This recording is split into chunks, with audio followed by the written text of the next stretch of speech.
Hey, it's me, Bill Ferriter, and it's time for another 10-minute team tip. So I have a quick question for you. Do you ever have students in your class that finish tasks way before their peers and need something to work on? Sounds familiar, doesn't it?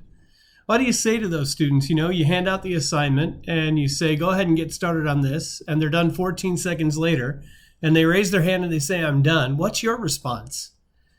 The majority of times I would say as a classroom teacher, ooh, there's no way you can possibly be done. If you think you're done, you certainly haven't done your best work. Bring it over here. And the student would bring the assignment over and I would take a look at it and that thing would be perfect. Sound familiar? Then what did you say to those students? Well, if you were anything like me, you said, hey, go read a book. Well, what I'm here to say to you is that as a teacher, I think when we tell our students to go read a book, instead of work on additional tasks that are connected to our curriculum, we're missing out on an opportunity to extend learning for students. And I want to show you one of my very favorite extension activities. These are called badging tasks. And the sample that I'm going to show you is a sample from a fourth grade science classroom. I made this together with a group of teachers in Arkansas, so it's connected to their standards.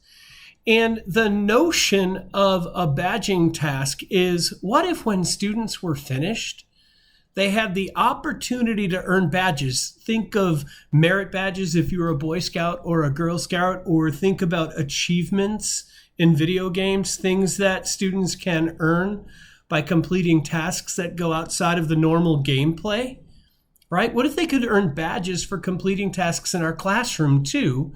And we could use those for extension. So when students were finished with the work that they were doing in our classroom, there was a logical next step for them to take that they might be motivated and interested in completing. That sounds neat, doesn't it? In this particular case, for this badging task, the team was studying plant and animal anatomy. And so what they could do, what individual students could do, is when they had finished an assignment that they were working on in class, they could turn to a set of Google slides that had been created by the teacher that included a series of tasks to complete. And if students completed each of those individual tasks and demonstrated mastery on them, they would earn a badge. Now, what do I mean by a badge? Well, it's those little icons that you see at the bottom of the screen. Those become collectible for students. And when they've collected a badge, when they've completed a task and gotten their learning certified by the teacher, they can take that badge and slide it into the open boxes at the top. Are you with me so far? Now, I want to click here and show you how a student would navigate. Let's say that I had finished a task early and I wanted to go and earn the Animal Anatomy Detective Badge. I would click on this particular link and it's going to take me to the task. It's going to give me a series of directions to work on. And that's the assignment that I'm going to work on instead of reading a book when I finish something early. So students in your classroom can get in the routine of knowing that when they finished with something, their option is to work on a badging task. In the language of a differentiated classroom, Carol Ann Tomlinson calls these anchor activities. They're tasks that are connected to your curriculum, that are highly motivating for students, and that they know how to complete independently so they can turn to that task whenever it is that they're ready for some additional challenge. In my own classroom, I didn't call these anchor activities. Instead, I called them turn-to tasks. It's what students would turn to when they were finished with whatever we were working on in class and ready for some additional challenge. Sometimes when I share this strategy with teachers, they'll say, isn't this just like a choice board? And in a lot of ways, it is like a choice board, but it's repackaged in a way that students might be more motivated to complete the tasks. On a choice board, there isn't necessarily a badge to earn, so that notion of earning a badge is valuable, and it resonates with kids today largely because of video game culture.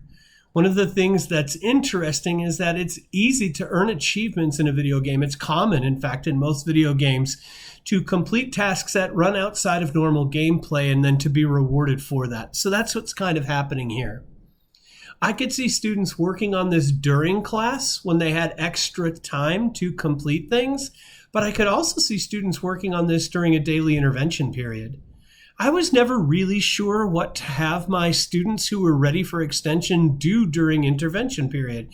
So oftentimes they would end up with free choice, and that free choice most often became, I'm going to go hang out in the library and talk to my buddies. Now there's a more motivating task that's connected to my essentials that will drive kids forward. That's a more systematic intervention. Does that make sense to you? Now here's the beautiful part about these badging tasks. If you're like me, you're wondering right now inside of your head, where the heck do you come up with the ideas for all of these badging tasks, right? The challenge here is, how do you create this without having to spend a whole heck of a lot of time to make it? I think my philosophical response to you would be, hey, but remember, you're going to use this for more than 1 year. So the investment that you make into making a collection of badging tasks for a unit this year is going to pay off for you again next year and the year after and the year after, because you're going to continue to teach the same unit and be able to use the same tasks as extensions.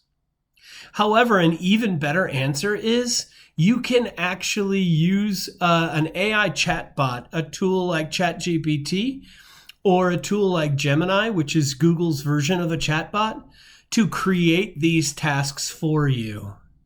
If you're interested in knowing more about that, I'll make sure that I leave a prompt for you in the session description, and I'll leave a slide inside of these materials, which you can also find in the session description down below, that includes the prompt that you would ask your favorite chatbot to develop badges for you. It's really amazing. I've been tinkering with those chatbots for a while now and asking them to create badges for me about all kinds of different topics, and it's never fallen short. I was pretending I was a high school sculpture teacher, and I asked for badges that were connected to my curriculum. The other day, I did a high school welding teacher. What badges could my students earn? I've been a math teacher while I was creating badges.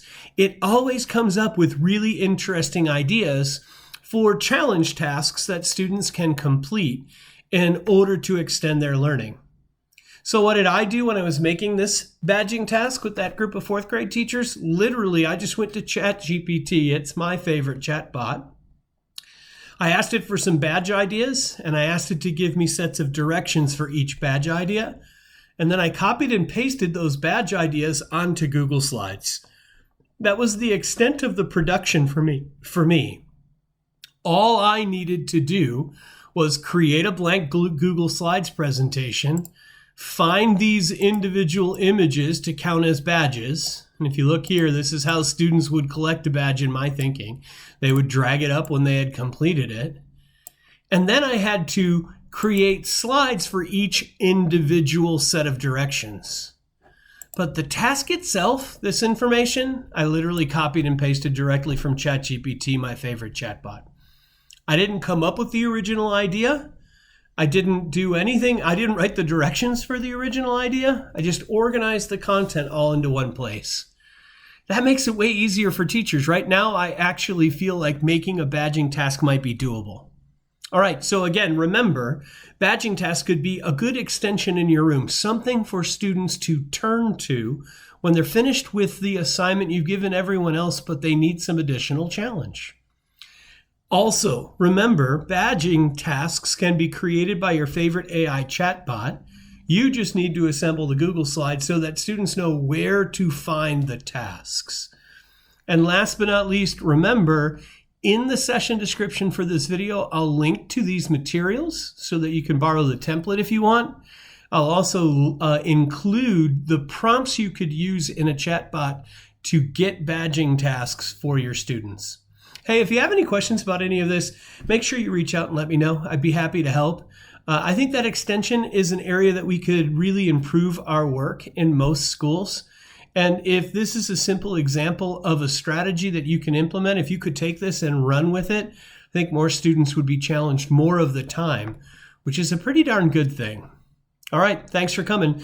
Don't forget to hit like or subscribe so that you can get access to the next 10-minute team tip. All right, see you soon. Bye.